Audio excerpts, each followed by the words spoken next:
आए मेरे अब्बू जान, हम यूसुफ को अपने साथ ले गए, अपने सामान के पास यूसुफ को बिठा दिया और कहा कि तुम इस सामान की देखरेख करना। हम लोग खेल कूद में लग गए और यूसुफ को भेड़िया खा गया।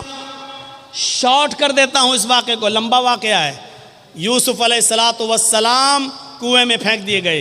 एक काफिला आया, पानी निकालना चाहता था, झांक के देखा तो लड़का यूसुफ अपने काफिले वालों से कहा, या बुशरा हाजा गुलाम, आए काफिले वालों खुशखबरी हो, हमें तो बच्चा मिल गया।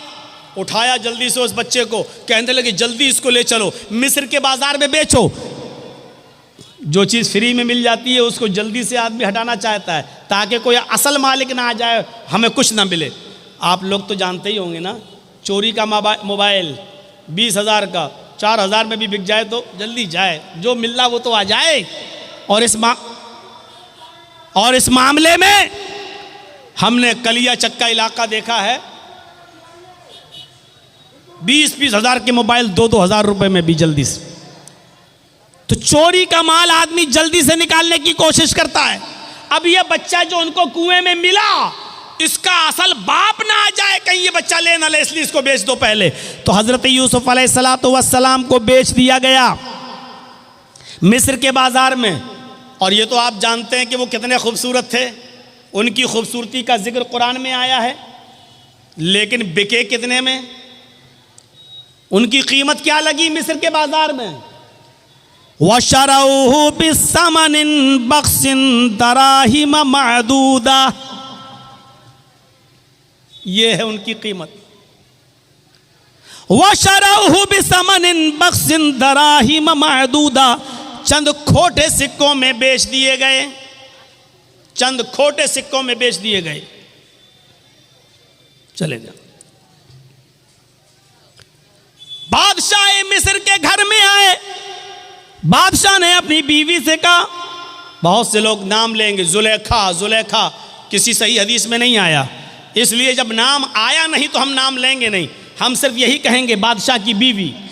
बादशाह मिस्र ने अपनी बीवी से कहा, खिलाओ पिलाओ पालो पोसो बड़ा करो, बड़ा होगा, हमारी कोई औलाद नहीं, हम इसको अपना बेटा बना लेंगे, या ये आगे चलकर हमको कोई फ़ायदा पहुंचाएगा। देख रेख होती रही, खिलाती रही, पालती रही, पोसती रही, बड़ा हो, यूसुफ बड़े हो गए, जवान हो गए, बालिग हो गए। अब एक और इम्तहान, इधर बालिग हुए, उधर बादशाह की बीवी का ही दिल आ गया यूसुफ पर। नबी बनने से पहले इम्तहान देखिए, बादशाह मिस्र की बीवी का दिल आ गया, यूसुफ को वरगलाने लगी, बहकाने लगी, अपनी तरफ माइल करने लगी। यूसुफ बचते रहे बचते रहे बचते रहे, बहाना करते रहे, बचते रहे। धीरे धीरे चर्चा हो गया औरतों में, मिस्र की औरतों में चर्चा हो गया। और चर्चा क्या हुआ, देखो बादशाह की बीवी गुलाम को दिल दे बैठी, बादशाह की बीवी ने गुलाम को दिल दे दिया। और औरतों में चर्चा जब होता है ना तो बहुत खतरनाक चर्चा होता है। कोई बात आपको जल्दी से पूरे इलाके में फैलाना हो तो 2-4 औरतों को बता दो, शाम नहीं होगी फैल जाएगी। औरतों में चर्चे बहुत जल्दी होते हैं। वो एक वाक़या सुना है, एक आदमी देखना चाहता था कि मेरी बीवी का पेट कितना मजबूत है, उसका हाजमा कैसा है, उस कोई बात अपने दिल में रख पाती है, संभाल करके नहीं रख पाती। एक दिन गया और तरबूज काट के लाया और तरबूज को दुपट्टे से ढक दिया। तरबूज लाल रंग का था, उसने दुपट्टे से तरबूज को ढक दिया और लाल रंग ने उस दुपट्टे को लाल कर दिया। और ऐसे लेकर वो अपने घर में घुसा। उसकी बीवी ने कहा, ये क्या है? उसने कहा, चुप चुप चुप, चल इधर चल, है रुक। वो गया और अलमारी में उसने तरबूज रख दिया, कटा हुआ तरबूज। बीवी ने कहा, दे क्या है उसमें, दिखाओ मुझे क्या है, क्या लेके आए हो? उसने कहा, देखो तुम मेरी बीवी हो, तुम्हें हम सही सही बता देते हैं, बीवी से कोई बात छुपानी नहीं चाहिए। एक आदमी से लड़ाई हो गई थी मेरी, मैंने उसकी गर्दन काट दी, मैंने उसका सर कलम कर दिया। और दिन में हम के गर्दन को फेंक नहीं सकते, कहीं पुलिस पकड़ लेगी। इसलिए रात जब हो जाएगी तब हम नदी में फेंकने जाएंगे उसका सर। तुम चुप रहो, किसी को बताना नहीं। नहीं नहीं नहीं, मेरा आदमी फंस जाएगा, मैं क्यों बताऊंगी किसी को। नहीं नहीं नहीं, ठीक ठीक ठीक ठीक, चलिए। 4 बजे के आसपास, 3 बजे के आसपास दिन में उसने तरबूज रखा था अलमारी में, और मगरिब की अजान होने तक पुलिस आ गई उसके घर। पुलिस छापा मारा। इसने कहा, ए कहां जा रहे हो? कहा, मुझे पता चला है कि तुम किसी आदमी की गर्दन काट कर लाए हो। घर खोलो। लेडीज पुलिस भी थी साथ में। पूरा घर छान मारा, अलमारी खोलने की नौबत आई। कहा, साहब मैं आपको खुद ही बता देता हूं, मैंने किसी का सर नहीं काटा वाटा है। आपने मेरा पूरा घर चेक कर लिया है, इस अलमारी को भी चेक कर लीजिए, मैं खुद खोल देता हूं। अलमारी खोली उस आदमी ने। कहा, साहब सर नहीं काटा है, ये तरबूज के मैंने 2 टुकड़े कर दिए थे। तरबूज को मैंने दुपट्टे में लपेट लिया था और इस तरबूज को मैंने लाकर यहाँ रख दिया। तरबूज लाल था इसलिए दुपट्टा लाल हो गया। बीवी को मैंने सिर्फ ये कहा कि मैं एक आदमी का सर काट के लाया। ये देखना चाहता था कि बीवी पर कितना भरोसा किया जाए, ये औरतें पेट की कितनी मजबूत होती हैं, ये देखना चाहता था। सर देख लिया। आज के बाद यकीन आ गया कि कोई बात भी बीवी तक को बताने के लायक नहीं। पुलिस वाले भी तरबूज देख के हंसने लगे और कहने लगे कि तुम्हें आज तजर्बा हुआ है। हम भी पुलिस में हैं, लेकिन खास बात हम भी अपनी बीवी को नहीं बताते हैं। मसल मशहूर है ये, औरतों में चर्चा हो गया। यूसुफ को अपना दिल दे बैठी बादशाह की बीवी।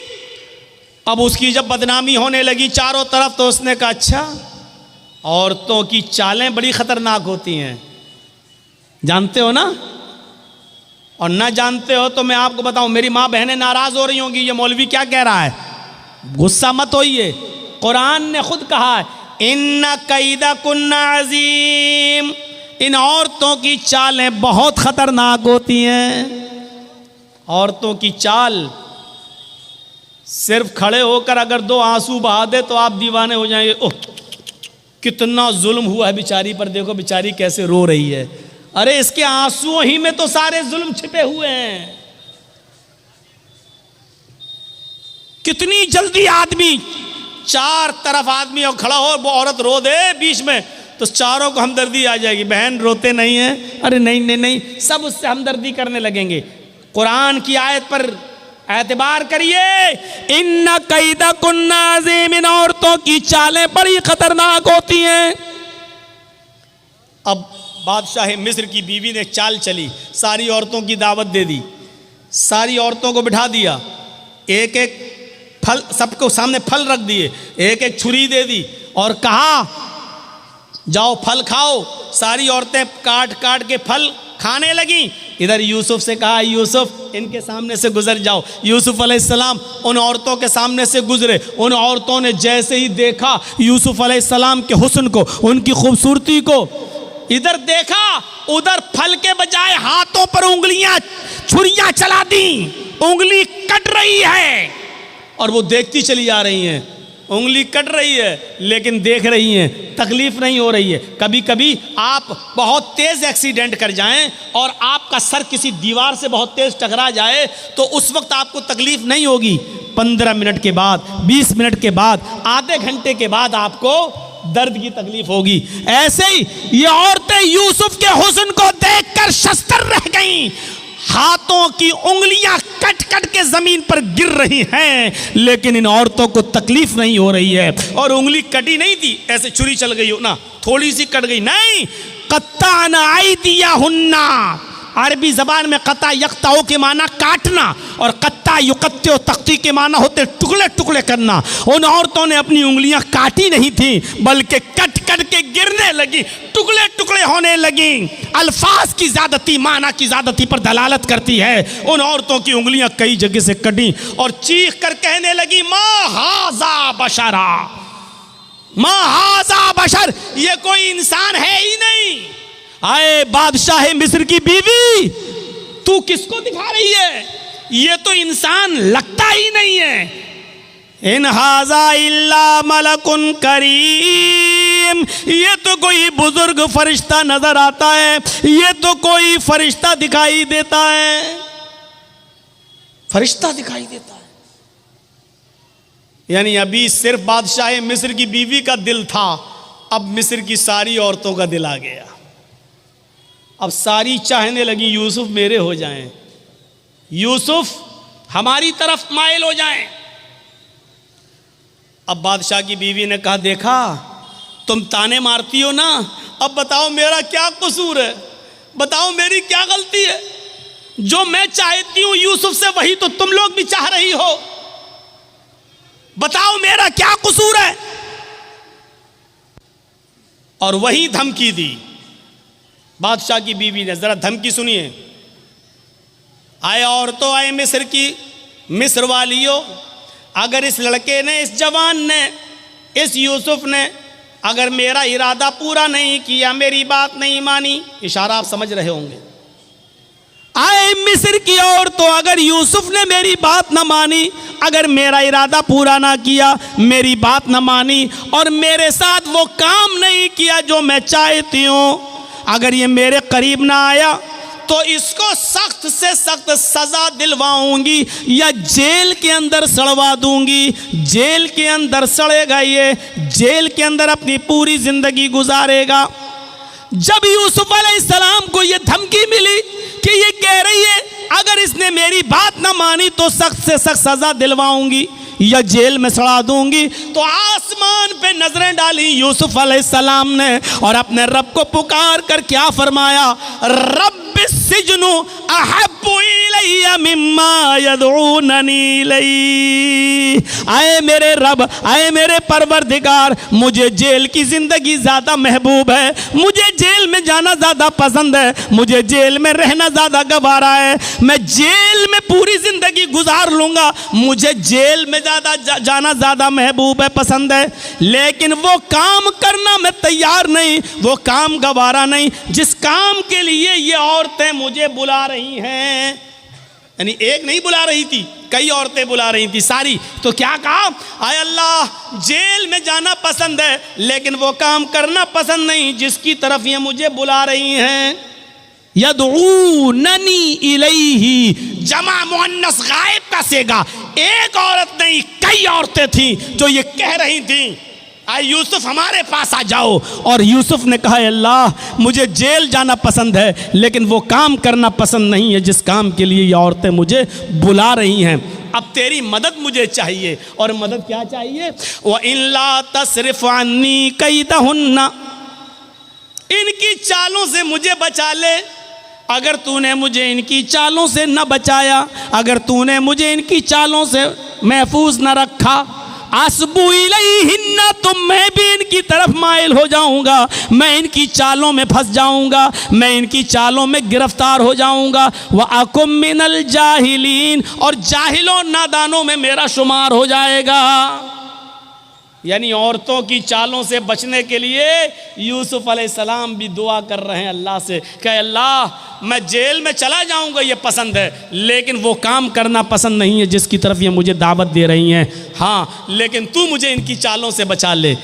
पता नहीं कौन सी चालें हैं, पता नहीं कैसी कैसी चाल ये इस्तेमाल करके मुझे अपनी तरफ माइल कर लें, इसलिए मेरे परवरदिगार तू मुझे बचा। और फिर भी यूसुफ अलैहिस्सलाम चाल से बच नहीं सके। कहा, ओ यूसुफ एक काम है। कहा, अच्छा चलो काम है, मैं तो ख़रीदा हुआ ग़ुलाम हूँ इनका, बात मानना पड़ेगी, आओ इधर आओ। वो यूसुफ को ले गई, दरवाज़ा बंद कर दिया, दूसरे कमरे में ले गई, उसका दरवाज़ा बंद कर दिया, एक और कमरे में ले गई, उसका दरवाज़ा बंद कर दिया। वग़ल्लक़तिल अब्वाब, एक नहीं कई दरवाजे थे, बंद कर दिए। और आखिरी वाले रूम में ले जाकर कहा, यूसुफ आओ, आज तन्हाई है, मौका है, कोई नहीं है, आओ, मैं कब से तुम्हारे बड़े होने का और बालिग होने का इंतजार कर रही थी, आओ, तुम्हारी खूबसूरती और हुस्न ने मुझे तुम्हारा दीवाना कर दिया है, आओ मेरी तरफ आओ। यूसुफ अलैहिस्सलाम ने कहा, माअज़ल्लाह, अल्लाह की पनाह, क्या इसीलिए तुम मुझे यहाँ लेकर आई हो? वहाँ से भागते हैं, औरत भी पीछे पीछे भागती है। पहले दरवाजे से भागने में कामयाब हो गए, दूसरे दरवाजे पे पहुंचे, औरत भी पीछे पीछे भाग रही है, दूसरे दरवाजे से निकलने में कामयाब, तीसरे दरवाजे पर पहुंचते हैं, दरवाज़ा पकड़ के खोल ही रहे हैं कि पीछे से औरत आती है और उनकी कमीज़ पकड़ के खींचती है, पीछे से कमीज़ फट जाती है, पीछे से कुर्ता फट जाता है। यूसुफ अलैहिस्सलाम का पीछे से कुर्ता फटता है, सामने का दरवाज़ा खुलता है, दरवाज़ा खुलता है तो क्या देखते हैं, उस औरत का शौहर खड़ा है, बादशाह सामने खड़ा है। इस औरत ने फौरन इल्जाम लगाते हुए फरमाया, आए मेरे सरताज, आए मेरे शौहर, जो तुम्हारी बीवी पर गलत नजर डालकर उसके साथ बुरे काम के इरादे से अंदर दाखिल हो जाए, बताओ उसकी सजा क्या होनी चाहिए? सिवाय जेल के। मकरो फरेब करके यूसुफ अलैहिस्सलाम को जेल पहुंचा दिया। मुफस्सिरीन का इख्तिलाफ है, किसी ने लिखा 7 साल जेल में रहे, किसी ने लिखा 10 साल जेल में रहे। बहरहाल एक लंबी मुद्दत जेल में काटी। ख्वाब की ताबीर का इल्म दिया गया। इधर मिस्र में कहत पड़ गया, बादशाह बड़ा परेशान। बताया गया ख्वाब की ताबीर के बारे में। ये जेल में एक नौजवान है जो बताता है। बहरहाल बादशाह ने कहा उसको वहाँ से आज़ाद करो, जो ख्वाब की ताबीर बताता है वही उसका इंतज़ाम भी करेगा। और उनको जेल से निकाला गया और मुल्क मिस्र का बादशाह बना दिया गया।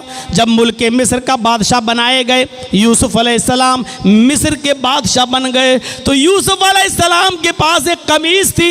अब आप गौर करो, छोटे से थे, कुएं में डाले गए, फिर बेचे गए, फिर बड़े हुए, मुख्तलिफ मराहिल से गुजरे, 10 साल 7 साल या 10 साल जेल में रहे। कितने साल वो अपने माँ बाप से दूर रहे।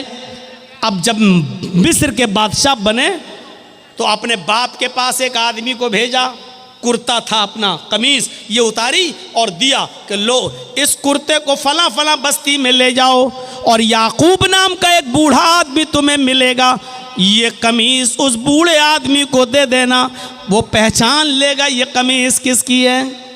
यूसुफ अलैहिस्सलाम जो चीज़ बताना चाहता हूँ मेरे साथियों वो सुनो, जो चीज़ मैं बताना चाहता हूँ वो अब सुनो। वो कासिद, वो दूत, वो एलची जब यूसुफ अलैहिस्सलाम की कमीज़ लेकर उनके बाप के पास पहुँचा, कहने लगा मिस्र के बादशाह ने ये कमीज़ आपको दी है और कहा है कि ये कमीज़ देते ही वो मुझे पहचान लेंगे ये कमीज़ किसकी है।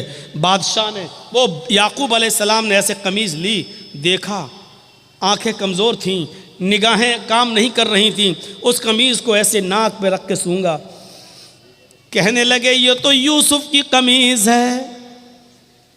आए कासिद, ये तो यूसुफ की कमीज़ है, मैं जानता हूँ। अभी ये नहीं बताया कि वो मेरा बेटा है, और उधर यूसुफ ने नहीं बताया कि याकूब मेरे बाप हैं। ये कमीज़ तो यूसुफ की है। कहा जी उन्होंने ही दे के भेजा है मुझे। तो याकूब अलैहिस्सलाम ने जो पहला सवाल किया उस सवाल पर गौर करो। अपने बच्चों को पढ़ाते हो ना, सुनो। यूसुफ अलैहिस्सलाम ने जो पहला सवाल किया वो सवाल क्या था? कैफ तरकतहू, तुमने यूसुफ को किस हाल में छोड़ा? तुमने यूसुफ को किस हाल में छोड़ा? कासिद ने जवाब दिया तरकतुहू मलिक मिस्र, मैंने तो उनको मुल्क मिस्र का बादशाह देखा है। यानी वो तो इस वक्त बादशाह हैं मुल्क मिस्र के। किस हाल में छोड़ा? क्या वो तो बादशाह हैं मिस्र के। ये कमीज बादशाह ने दी, मिस्र के बादशाह ने। याकूब अलैहिस्सलाम की आंखों में आंसू। पढ़िए तफसीर इब्न कसीर और मालिमुत तंजील। याकूब अलैहिस्सलाम ने रोते हुए कहा ला अस्अलुकुम अन हाज़ा, नहीं नहीं तुम समझे नहीं, मैं ये नहीं जानना चाहता कि वो MLA है, MP है, राज्यसभा का सांसद है, चीफ मिनिस्टर है, प्राइम मिनिस्टर है, बादशाह है, चेयरमैन है, क्या मैं ये नहीं जानना चाहता। अगर आपको पता चल जाए कि आपका बेटा चीफ मिनिस्टर हो गया, कितने खुश होंगे। आपको पता चल जाए कि आपका बेटा एमएलए एमपी हो गया, तो आप कितने खुश होंगे। यूसुफ अलैहिस्सलाम के बारे में जब उनके बाप याकूब को पता चला कि मेरा बेटा मुल्क मिस्र का बादशाह बन गया, तो खुश नहीं हुए। क्या कहते हैं, ला सालुकुम अन हाज़ा, मेरा बेटा क्या बन गया मैं ये नहीं जानना चाहता। अरे वो क्या बन गया मुझे ये नहीं मालूम, मैं ये जानना चाहता हूं। असअलुकुम अन अय्यदीन तरक्तहु, मैं ये जानना चाहता हूं कि तुमने उस आदमी को किस दीन पर देखा है, किस दीन पर छोड़ा है, यानी उसका दीन क्या है, उसका मजहब क्या है। याकूब अलैहिस्सलाम को इतने दिनों के बाद भी फिक्र हुई तो ये हुई कि मेरे बेटे यूसुफ का दीन क्या है, उसका मजहब क्या, उसकी तरबियत अच्छी हुई कि नहीं हुई, वो अच्छे माहौल में पला कि नहीं पला, नाकारा तो नहीं हो गया। याकूब अलैहिस्सलाम ने पूछा, सालुकुम अन अय्यदीन तरक्ता, तुमने उसको किस दीन पे छोड़ा। तो कासिद ने जवाब दिया, अच्छा दीन के बारे में जानना चाहते हो क्या। हाँ, कहा काल यशहदु अल्ला इलाहा इल्लल्लाह, मैं उसका दीन नहीं जानता, बस इतना जानता हूँ कि वो लोगों से ये कहता है कि अल्लाह के अलावा कोई माबूद नहीं, वो लोगों से ये कहता है कि एक अल्लाह की इबादत करो, अल्लाह के अलावा तुम्हारा कोई माबूद नहीं, उसी की इबादत करो, उसी को सजदा करो, उसी से मांगो। याकूब अलैहिस्सलाम कहते हैं, अल्हम्दुलिल्लाह, मैं अपने बेटे की तरबियत से खुश हूँ कि इस हाल में और बादशाह बनने के बाद भी, मुख्तलिफ मराहिल से गुजरने के बाद भी वो अपने रब को नहीं भूला, वो अपने अल्लाह को नहीं भूला। तो कुरान की तालीम अल्लाह की मारफत इंसान को बताती है।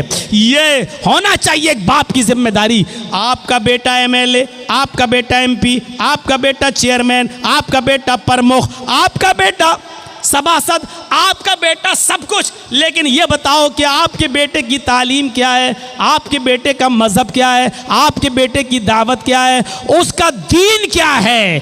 क्या वो यशहदु अल्ला इलाहा इल्लल्लाह पढ़ता या नहीं पढ़ता, एक अल्लाह की इबादत करता या नहीं करता, ये चीज़ ज़रूरी है। और जब आदमी ये जान ले कि एक अल्लाह है, उसी की इबादत की जाएगी, तो फिर वो अल्लाह के अलावा किसी को राज़िक नहीं समझता, अल्लाह के अलावा किसी को सजदा नहीं करता, फिर अल्लाह के अलावा वो किसी से डरता नहीं, क्योंकि उसने अल्लाह को अपना माबूद मान लिया है।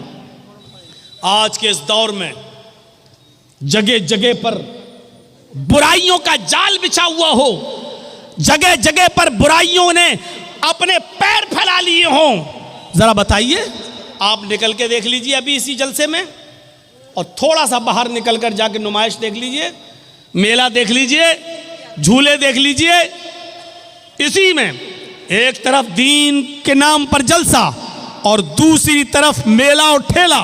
और देखिए कि उस बाजार में आपको मर्दों से ज़्यादा औरतें सामान खरीदते हुए नजर आ जाएंगी, अपने बच्चों को झूला झुलाते हुए नजर आ जाएंगी, और मर्दों का औरतों का इख्तिलात ऐसी जगह पर होता है। जो इस्लाम हमें यह कहता है कि औरत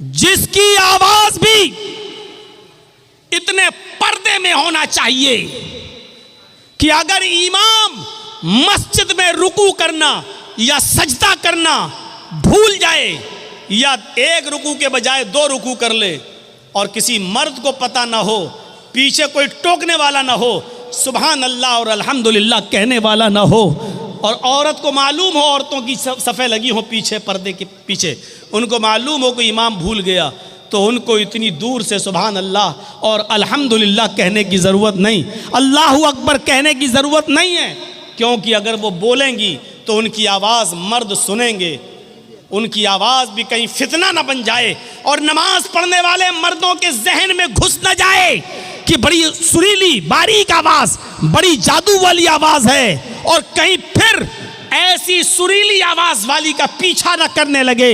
इसलिए औरतों को हुक्म दिया कि वो तस्फीक करेंगी, यानी सुभान अल्लाह अल्लाहु अकबर नहीं कहेंगी, बल्कि वो ताली बजाएंगी। ऐसे हैं या ऐसे, और इस आवाज़ को जब इमाम सुनेगा तो समझ जाएगा कि मैं भूल गया हूँ। गौर कर रहे हैं, सुभान अल्लाह कितना अच्छा जुमला है, अल्लाहु अकबर कितना प्यारा जुमला है। ज़मीन व आसमान नेकियों से भर जाते हैं, लेकिन औरतों को ये जुमला भी ज़ोर से बोलने की इजाज़त नहीं है। मस्जिद के अंदर भी, जब मस्जिद के अंदर भी बोलने की इजाज़त नहीं है, तो बाहर जलेबी वालों से जलेबी खरीदने के लिए 1 किलो दे दो, आधा किलो दे दो, ये तुम्हें परमिशन कहाँ से मिल गई?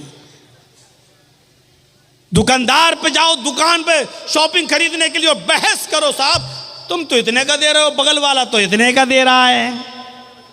बहस करो, ये कहां से तुम्हें परमिशन मिल गई? आज के सुरयानियत के दौर में कदम कदम पर मेरे भाइयों वो दौर याद करो कि अबू बकर सिद्दीक ने सिर्फ 1 खजूर खा लिया था बस, और जब उसके गुलाम ने कहा कि ये खजूर तो मैं कहानत गढ़ के लाया हूं, किसी को मैंने कह दिया था कि तुम्हारी बीवी को बेटा होगा, आज उसको बेटा हुआ है, तो वो खुशी में हमको दे गया। कहा अच्छा, ये तो अल्लाह को मालूम है बेटा है कि बेटी है, तुमने कैसे बता दिया? कहा वो तो मैंने धूल में लाठी मारी और उसके घर में बच्चा पैदा हो गया। अबू बकर सिद्दीक पानी पीते गए और हलक में उंगली डालते गए और कै करते गए, फिर उंगली डाली, फिर कै किया, और जब तक पूरा खजूर जो खा लिया था निकाल नहीं दिया तब तक सुकून नहीं मिला। और बाद में कहा हराम का 1 लुकमा अगर कोई खाता है, 1 लुकमा, तो अल्लाह ताला उसके दिल को सयाह कर देता है, सयाह काला कर देता है, और जब तक वो तौबा न कर ले अल्लाह उस नुक्ते को मिटाता नहीं है। तौबा कर लेता है तो नुक्ता मिटा देता है, और तौबा नहीं करता तो वो नुक्ता बढ़ते बढ़ते पूरे दिल को काला कर देता है। आज कदम कदम पर आप देख लीजिए, हमको एक वॉशिंग मशीन खरीदना है, वॉशिंग मशीन वाला कह रहा है साहब वॉशिंग मशीन 15,000 की है। आप ऐसा करते हो कि नहीं करते हो? साहब 15,000 रुपये तो नहीं है, 5,000 रुपये ले लो और बकिया किस्तें बांध लो। और किस्तें बांध दी गई, किस्तें बांध दी गई। अब वो भले ही 15,000 की जगह अब 16,000 दे रहे हैं, क्योंकि वो आपने एक लोन ले लिया है। अब आपको हर महीने 500 रुपया, 1,000 रुपया आपको देना पड़ रहा है। मेरे प्यारे साथियों, ये चीज शरीयत के अंदर जायज नहीं है, क्योंकि एक चीज ये होती है कि ये 4 व्हीलर है, गाड़ी है 4 व्हीलर, यहां गवर्नमेंट ने वो लगा दिया है, इनकम टैक्स से जुड़ा हुआ है मामला। ये गाड़ी 15 लाख रुपए की है, जर्जी साहब अगर डायरेक्ट 15 लाख कैश दे रहे हैं तो इनकम टैक्स को जवाब देना पड़ेगा। यहां लोन लेना जायज है, इनकम टैक्स से बचने के लिए यहां लोन लेना जायज है। 5 लाख रुपए देकर बकिया 10 लाख रुपए का लोन कर देना, ताकि इनकम टैक्स से हम बच सकें, यहां लोन लेना जायज है। क्योंकि गवर्नमेंट की नजर में आप आ जा रहे हैं, तो ये मजबूरी है यहां। लेकिन हमारे पास ये मोबाइल खरीदने का पैसा है, ये मोबाइल 15,000 का है, मेरे पास 15,000 रुपए हैं भी, लेकिन इसके बावजूद भी हम 5,000 देकर 1,000 रुपए महीना हम बाद में आपको देंगे, तो ये चीज जायज नहीं है। आज कदम कदम पर ऐसी बुराइयां हमें देखने को मिलती हैं। आज हम हराम के किस लुक़मे तक पहुंच चुके हैं हमें पता नहीं है। हम नमाज भी पढ़ रहे हैं और हराम लुक़मे भी खा रहे हैं। हज़रत आयशा फरमाती हैं, तुम्हारी कमर कमान की तरह झुकी क्यों ना जाए, दुआएं करते करते यानी तुम बूढ़े क्यों ना हो जाओ। जब तक तुम हलाल लुक़मा नहीं खाओगे और हराम लुक़मा नहीं छोड़ोगे, अल्लाह तुम्हारी दुआ को तुम्हारे सर से ऊपर नहीं ले जाएगा। क्रेडिट कार्ड अभी पूछो ना तो बड़े बड़े लोगों के पास क्रेडिट कार्ड मिलेगा। क्रेडिट कार्ड की हैसियत क्या है आपको मालूम है? क्रेडिट कार्ड, बैंक आपके बैलेंस को देखते हुए क्रेडिट देती है आपको। क्रेडिट कार्ड 1 लाख रुपए आपको उधार दे दिया गया, आपने ले लिया। एक लिमिट होती है, इस लिमिट में आपको वो बैंक में उतना पैसा देना है तब तो ठीक, और जैसी वो लिमिट निकली आपके ऊपर परसेंटेज लगना शुरू हो गया, आपको अब मजीद देना पड़ेगा। अब 1,05,000 देना है, 1,10,000, क्योंकि आपने लिमिट के अंदर आपने पैसा जमा नहीं किया।